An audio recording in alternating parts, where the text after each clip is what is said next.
Video ini mengeksplorasi argumen teologis dan filosofis dari sudut pandang skeptis dan kritis. Pembahasan di dalamnya mungkin mengandung pemikiran yang menantang keyakinan arus utama. Jika Anda merasa akan tersinggung dengan diskusi terbuka mengenai agama, ketuhanan, dan sains, kami menyarankan Anda untuk tidak melanjutkan video ini. Tujuannya bukan untuk menghina, melainkan untuk mengajak kita berpikir lebih dalam tentang realitas yang kita hadapi. Kita sering mendengar kesaksian di mimbar-mimbar ibadah atau di media sosial. Seseorang sembuh dari kanker stadium akhir. Seorang pasien yang divonis mati oleh dokter, tiba-tiba jantungnya berdetak kembali. Seorang anak yang lumpuh akibat trauma syaraf, perlahan mulai bisa berjalan. Di akhir setiap cerita itu, kalimatnya selalu sama. Ini adalah mujizat. Ini adalah kuasa Tuhan. Sebagai manusia, kita secara alami menyukai cerita tentang harapan. Kita ingin percaya bahwa di balik semesta yang dingin dan mekanis ini, ada tangan tak terlihat yang peduli pada penderitaan kita. Namun, jika kita berani berhenti sejenak dan melepaskan kacamata iman kita, hanya untuk sesaat, ada sebuah pertanyaan yang mengusik. Sebuah pertanyaan yang tampak sederhana, namun memiliki implikasi yang menghancurkan bagi konsep doa yang dikabulkan. Pertanyaan itu adalah, kenapa Tuhan tidak pernah menyembuhkan penderita amputasi?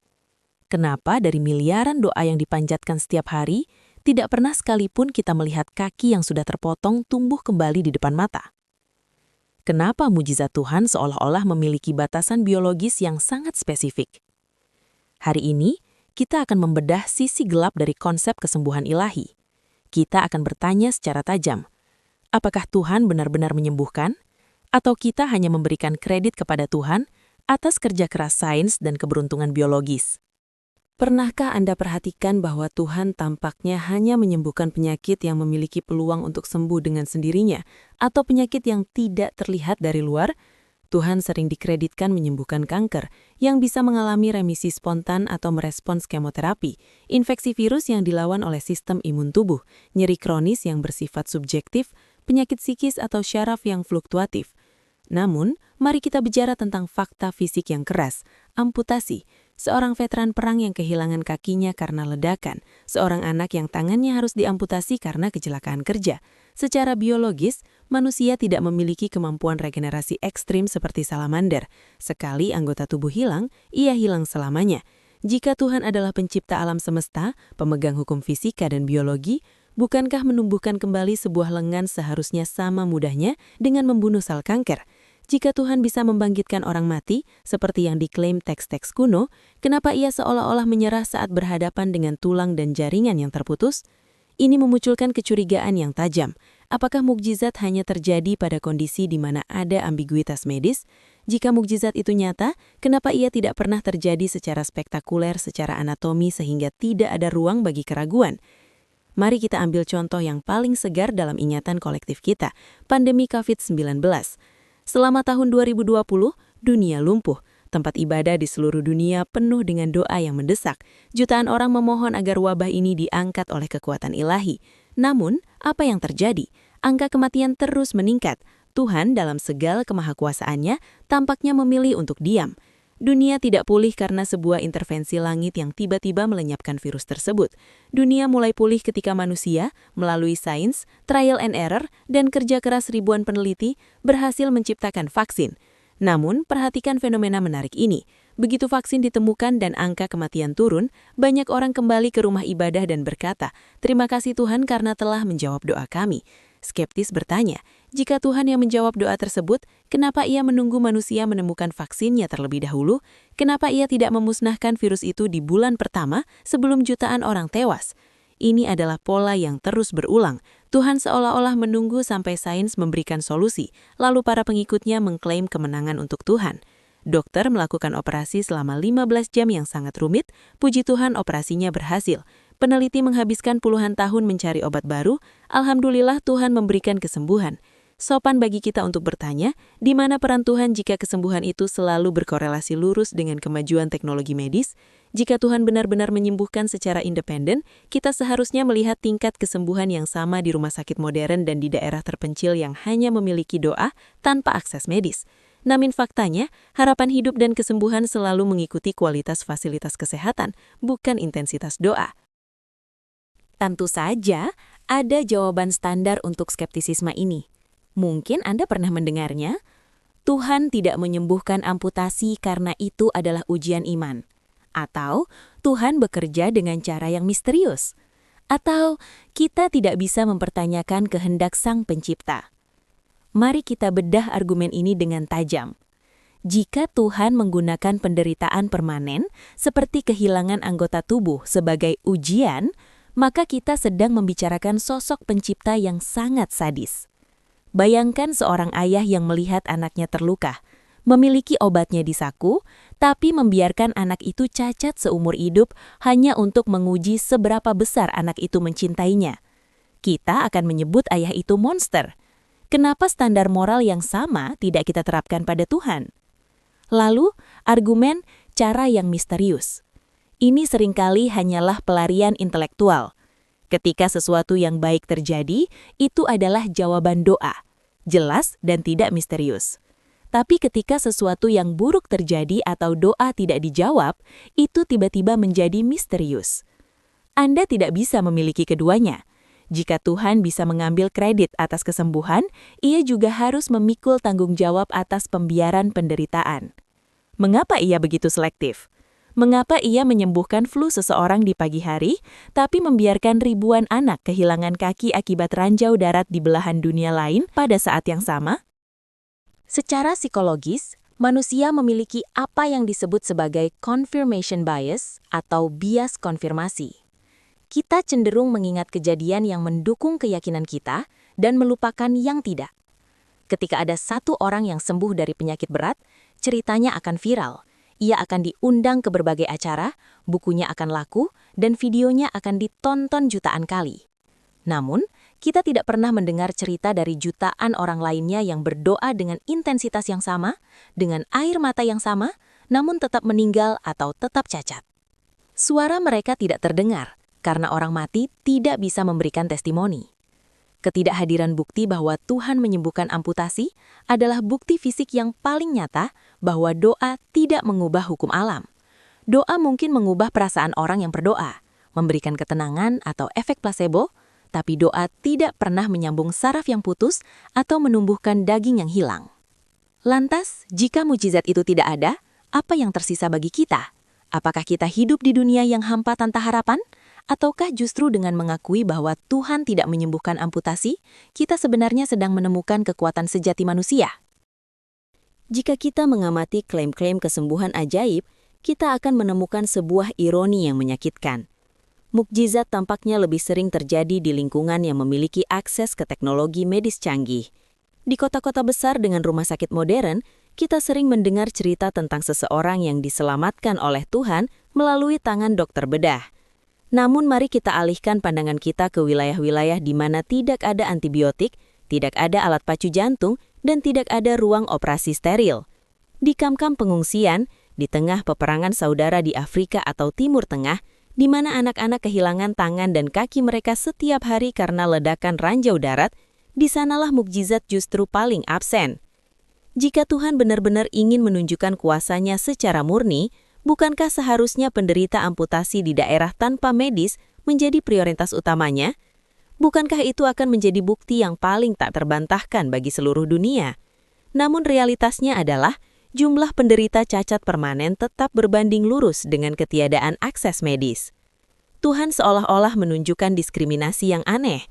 Dia tampak lebih suka bekerja di negara maju dengan peralatan medis miliaran rupiah daripada melakukan tindakan sederhana seperti menumbuhkan kembali kaki seorang anak yatim piatu di zona perang yang tidak punya harapan lain selain doa. Ini memaksa kita untuk bertanya dengan jujur, apakah Tuhan yang memilih tempat, ataukah kemajuan manusialah yang menentukan di mana mukjizat itu bisa diklaim? Kita telah terbiasa menggunakan frasa keagamaan sebagai refleks sosial. Saat operasi berhasil, kalimat pertama yang keluar adalah syukur kepada Sang Pencipta. Namun, mari kita bedah apa yang sebenarnya terjadi di ruang operasi itu. Di sana, ada ahli anestesi yang menghitung dosis dengan presisi matematika agar pasien tidak terbangun di tengah rasa sakit. Ada dokter bedah yang menghabiskan 20 tahun hidupnya untuk belajar memahami anatomi manusia. Ada perawat yang menjaga sterilitas ruangan agar bakteri tidak membunuh pasien. Semuanya adalah proses yang sangat mekanis, teknis, dan penuh resiko. Ketika kita memberikan seluruh kredit kesembuhan kepada mukjizat Tuhan, kita sebenarnya sedang melakukan ketidakadilan intelektual. Kita sedang meremehkan ribuan jam belajar, kegagalan riset, dan dedikasi manusia yang nyata. Jika operasi gagal, kita menyalahkan takdir atau kelalaian manusia. Namun jika berhasil, kita memberikan mawar itu kepada Tuhan. Ini adalah sebuah permainan yang tidak adil bagi manusia. Jika Tuhan mengambil bagian dalam kesuksesan tapi tidak bertanggung jawab atas kegagalan, maka konsep hubungan dengan Tuhan dalam konteks kesehatan hanyalah sebuah bias kognitif. Dalam kasus amputasi, bahasa syukur ini tidak pernah teruji karena memang tidak ada hasil yang bisa disyukuri secara ajaib. Keheningan bahasa di depan penderita amputasi menunjukkan bahwa iman kita pun secara tidak sadar mengakui batas-batas kekuasaan Tuhan dalam dunia nyata. Definisi mukjizat telah menyusut secara drastis sepanjang sejarah manusia. Dahulu, petir yang menyambar dianggap sebagai kemarahan Tuhan. Penyakit ayan dianggap sebagai kesurupan setan yang hanya bisa disembuhkan dengan pengusiran roh. Wabah pes dianggap sebagai hukuman bagi kaum yang berdosa. Setiap kali sains berhasil menjelaskan sebuah fenomena, wilayah yang dikuasai mukjizat pun mundur satu langkah. Kita sekarang tahu bahwa petir adalah loncatan elektron, ayan adalah gangguan listrik di otak, dan wabah pes disebabkan oleh bakteri Yersinia pestis. Hari ini, benteng terakhir mukjizat adalah penyakit-penyakit yang memiliki variabel ketidakpastian tinggi, seperti kanker. Namun, kenapa penderita amputasi tetap berada di luar benteng itu? Karena amputasi tidak memiliki ambiguitas. Tidak ada ruang bagi kesalahan diagnosis. Jika kaki itu hilang, ia hilang. Tuhan seolah-olah dipaksa untuk mengikuti perkembangan buku teks biologi kita. Dia tidak lagi melakukan hal-hal yang sudah dijelaskan oleh sains sebagai mustahil, karena jika dia melakukannya, maka iman tidak lagi diperlukan. Namun bukankah itu sebuah alasan yang sangat nyaman untuk menutupi ketidakhadiran nyata? Mengapa Tuhan harus bersembunyi di balik ketidakpastian medis? Jika dia adalah kebenaran sejati, dia seharusnya tidak takut pada pembuktian fisik yang nyata, seperti tumbuhnya kembali jaringan saraf yang telah mati. Bayangkan Anda adalah seorang difabel atau penderita penyakit kronis yang setiap hari didorong untuk berdoa lebih keras atau memiliki iman yang lebih besar. Ketika kesembuhan itu tidak kunjung datang, dan bagi penderita amputasi itu memang tidak akan pernah datang, pesan yang secara tidak langsung sampai ke telinga mereka adalah, imanmu kurang kuat atau ada dosa tersembunyi yang menghalangi mujizatmu. Ini adalah bentuk kekejaman spiritual. Kita memberikan harapan palsu pada sesuatu yang secara biologis tidak mungkin, lalu menyalahkan korban ketika harapan itu tidak terpenuhi. Doktrin bahwa Tuhan menyembuhkan segala penyakit sebenarnya menciptakan kasta-kasta spiritual. Mereka yang beruntung sembuh karena faktor medis atau keberuntungan biologis dianggap sebagai kekasih Tuhan, sementara mereka yang tetap cacat dibiarkan memikul beban rasa bersalah dan perasaan ditinggalkan. Jika kita menerima bahwa Tuhan memang tidak menyembuhkan amputasi, kita sebenarnya sedang membebaskan jutaan orang dari rasa rendah diri spiritual ini. Kita membiarkan mereka menerima diri mereka apa adanya, tanpa harus merasa bahwa kegagalan biologis tubuh mereka adalah akibat dari kurangnya hubungan mereka dengan Sang Pencipta. Setiap kali logika skeptis ini mencapai puncaknya, para pembela teologi akan selalu kembali ke pelabuhan terakhir mereka, misteri. Mereka akan berkata bahwa pikiran manusia terlalu terbatas untuk memahami alasan Tuhan tidak menyembuhkan amputasi. Namun, mari kita jujur. Bukankah misteri adalah kata yang sangat nyaman untuk menghindari tanggung jawab intelektual? Jika seorang ilmuwan tidak bisa menjelaskan sebuah fenomena, dia akan berkata, "Saya belum tahu, mari kita teliti lagi." Tapi dalam agama, kata misteri digunakan untuk menutup pintu pertanyaan. Gunakan logika ini dalam konteks lain. Jika Anda memiliki asuransi kesehatan yang berjanji akan menanggung semua biaya, namun setiap kali Anda mengajukan klaim untuk kecelakaan serius mereka berkata, "Ini adalah misteri kenapa kami tidak membayar," apakah Anda akan tetap berlangganan? Tentu tidak. Anda akan menyebutnya penipuan. Kenapa kita memperlakukan klaim ketuhanan dengan standar yang berbeda? Jika janji-janji kesembuhan dalam kitab suci bersifat universal dan absolut, maka satu saja kegagalan permanen seperti amputasi sudah cukup untuk membatalkan klaim tersebut. Sebuah hukum alam yang hanya bekerja 1% dari waktu bukanlah hukum alam. Itu adalah kebetulan. Dan sebuah entitas yang hanya menyembuhkan saat ada obat medis bukanlah penyembuh. Dia hanyalah penonton yang mengambil kredit. Jika kita menganggap manusia adalah mahakarya seorang pencipta yang sempurna, maka keterbatasan kita dalam regenerasi adalah sebuah pertanyaan desain yang besar.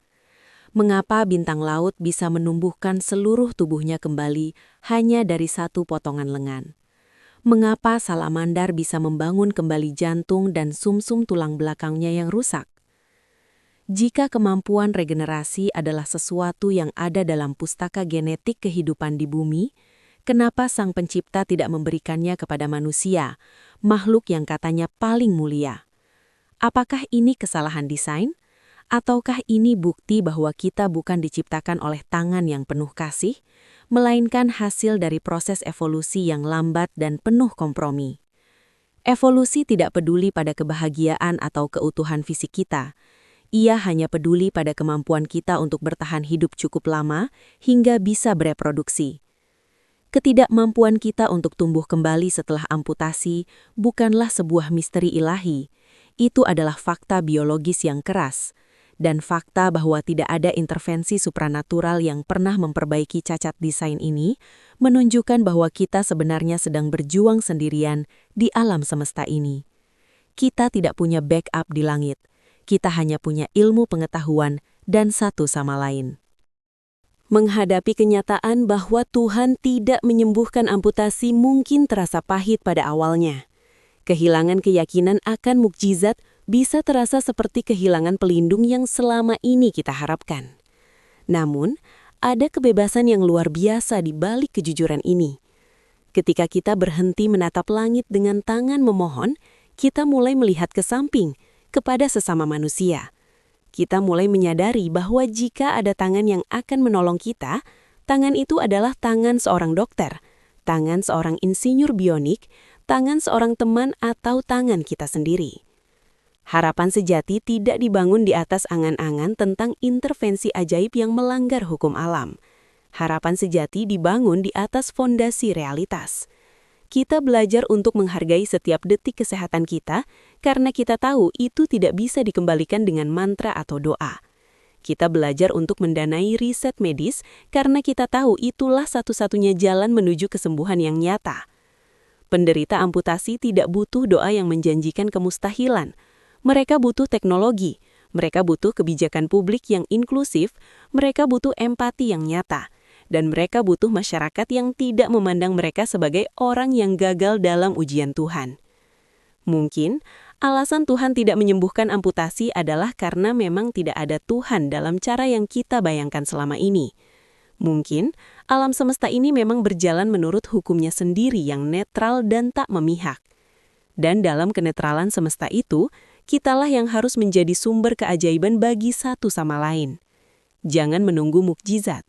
Jadilah mukjizat itu melalui ilmu pengetahuan, kasih sayang, dan tindakan nyata. Karena pada akhirnya, kaki prostetik yang berhasil membuat seseorang berjalan kembali adalah bukti kemenangan manusia yang jauh lebih indah daripada sejuta doa yang tak terjawab. Video ini mungkin terasa pahit, tapi kebenaran memang seringkali tidak manis. Jika Anda merasa bahwa kita sebagai manusia harus lebih mengandalkan satu sama lain dan ilmu pengetahuan daripada menunggu intervensi yang tak pasti, bagikan video ini kepada seseorang yang mungkin sedang mencari jawaban yang lebih nyata. Jangan lupa untuk menyukai video ini sebagai bentuk dukungan terhadap konten yang berani berpikir kritis. Mari kita berhenti menunggu mukjizat dan mulai menjadi mukjizat bagi sesama. Kami Silent Majority, sampai jumpa di renungan berikutnya.